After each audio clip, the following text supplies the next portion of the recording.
प्रभु के मधुर नाम में आप सबों को जय मसीह की। परमेश्वर पिता का धन्यवाद हो कि आज हम नए वर्ष यानी सन 2024 के पहले रविवार, परमेश्वर के दिन, आराधना का दिन, उसमें हम इस वचन के कुछ नई चीजों को देख रहे हैं। और पहले भी जैसे कि बताया कि वचन क्या कहता है यूहन्ना 3:3 में, जब तक कोई नए सिरे से जन्म ना ले वो परमेश्वर के राज को देख नहीं सकता। परमेश्वर के राज में एंट्री नहीं है, देखने की बात है। फिर उसकी 6ठी आयत में है, जब तक कोई आत्मा जल और आत्मा से न जन्मे वो राज में प्रवेश नहीं कर सकता। अब जब किसी ने ये नया जन्म प्राप्त कर लिया तो बाइबल क्या कहती है 2 कुरिन्थियों 5:17 में कि पुरानी बातें सब बीत गई, सब नई हो गई, यानी नई सृष्टि। पुरानी बातें बीत गई हैं, अब जिसने नया जन्म लिया है वो नई सृष्टि है। पुराना जन्म शारीरिक, नया जन्म आत्मिक। और उसी के संग यहां पे लिखा है कि वो अब नई सृष्टि बन गया, क्योंकि नया जन्म है। अब जब वो नई सृष्टि है और वो स्वर्ग जाएगा तो परमेश्वर उसको क्या करने और देने जा रहे हैं, आज यही हम आपको बताने जा रहे हैं और यही परमेश्वर के वचन में लिखा हुआ है। चलिए चलते हैं प्रकाशित वाक्य 5वां बाब उसकी 9वीं आयत। वहां ऐसे लिखा हुआ है, वे ये नया गीत गाने लगे। अब चूंकि वहां है वो स्वर्ग में, तो यहां लिखा है और वो नया गीत गाने लगे। मेरे प्रियो, जो पृथ्वी के गाने हैं उसे किसी मनुष्य ने कंपोज किया है, गाना बनाया है। और वो यहाँ जो परमेश्वर के लोग हैं, प्यार करते हैं, गायक हैं, वो गाते हैं। और बहुत से लोगों ने परमेश्वर के लिए गाया, आज भी गा रहे हैं। वैसे ही यहाँ लिखा है कि ये वहां कोई पुराना गीत नहीं गाएंगे, क्योंकि हर चीज नई है, नया जन्म, नई सृष्टि। तो अब वो वहां नया गीत गाने लगे। कैसी एक अजीब सी बात है। और वचन ये भी लिखा है कि उसको गाने वाले को वहीं पता चलेगा। और साथ में परमेश्वर ये बताएंगे कि ये नया गीत के वर्ड्स क्या है। पृथ्वी पर तो लोग एक दूसरे की सुन के गा लेते हैं, और वहां ऐसा कुछ नहीं होगा। आपको एक जगह और ले चलते हैं, 14वें बाब की 3री आयत। वहां लिखा है, वे सिंहासन के सामने और चारों प्राणियों और प्राचीनों के सामने एक नया गीत गा रहे थे। गाने लगे। ये 5वें बाब की 9वीं आयत में है। और 14वें बाब की 3री आयत में लिखा है, वो गा रहे थे नया गीत। मेरे प्रियो, परमेश्वर की स्तुति वंदना करनी ये बहुत अद्भुत बात है। अभी हम लोग पृथ्वी पे हालेलुया बोलते हैं, जिसका हिंदी में अर्थ है परमेश्वर की महिमा।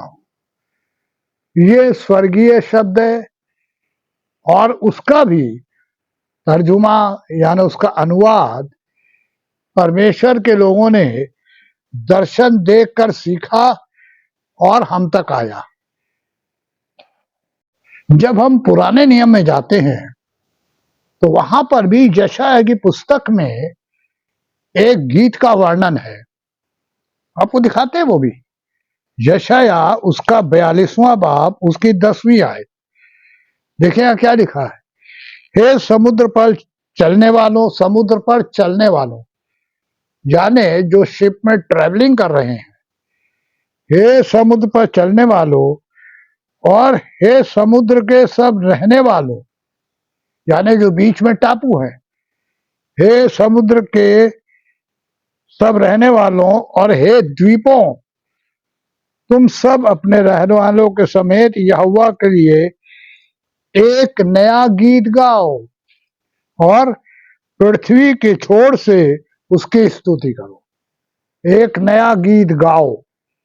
स्वर्ग में एक नया गीत और वचन ये कहता है कि परमेश्वर के लोगों के मुंह में एक नया गीत डाला जाएगा जो परमेश्वर की महिमा के लिए इस्तेमाल होगा। जब हम परमेश्वर के वचन की गहराई में जाते हैं तो ऐसी नई नई चीजें सुनने और देखने और पढ़ने को मिलती हैं जो हमने इससे पहले सुनी होगी, लेकिन शायद उस रूप में नहीं सुनी थी, क्योंकि हर दास पर परमेश्वर अपने नए रूप को प्रकट करते हैं और परमेश्वर इन रूपों में, इन गीतों में अपनी स्तुति और वंदना कराते हैं। क्योंकि जब आप प्रकाशित वाक्य पढ़ेंगे तो वहां लिखा हुआ है कि जो लोग परमेश्वर को प्यार करते हो जो स्वर्ग में जाएंगे, जिन्हें प्रभु यीशु पहचानते हैं, परमेश्वर पहचानते हैं।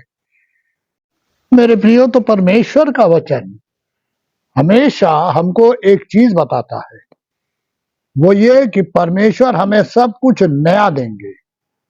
सब कुछ हमारे लिए नया होगा। हमारा शरीर, हमारी देह, हमारे कपड़े, हमारे जूते, यहां तक कि नया गीत। और वचन के द्वारा परमेश्वर के हमको बहुत पहले से बता दिया गया कि सारी नई चीजें हमारे लिए है। अब सवाल ये है कि हम में से कितने लोग इस लायक होंगे कि वहां जा सकें।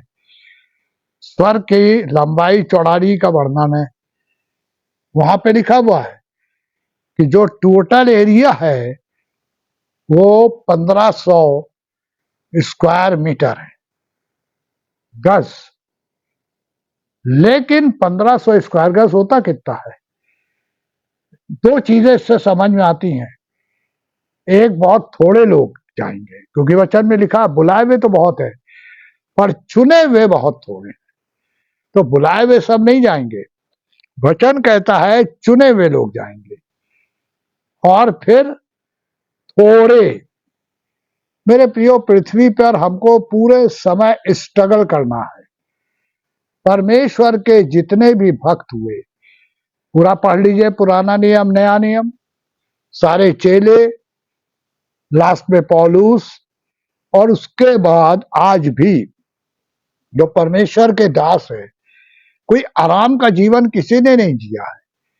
सबकी लाइफ में प्रॉब्लम्स, दुख, संकट, बीमारियां, मुसीबत सब चल रही हैं।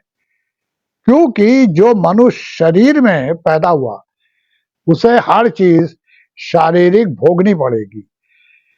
दो फर्क होगा, एक वो जो अविश्वासी हैं, उनके दुख मुसीबत में कोई उनके संग होगा नहीं, दुनियावी लोग भी साथ छोड़ देते हैं।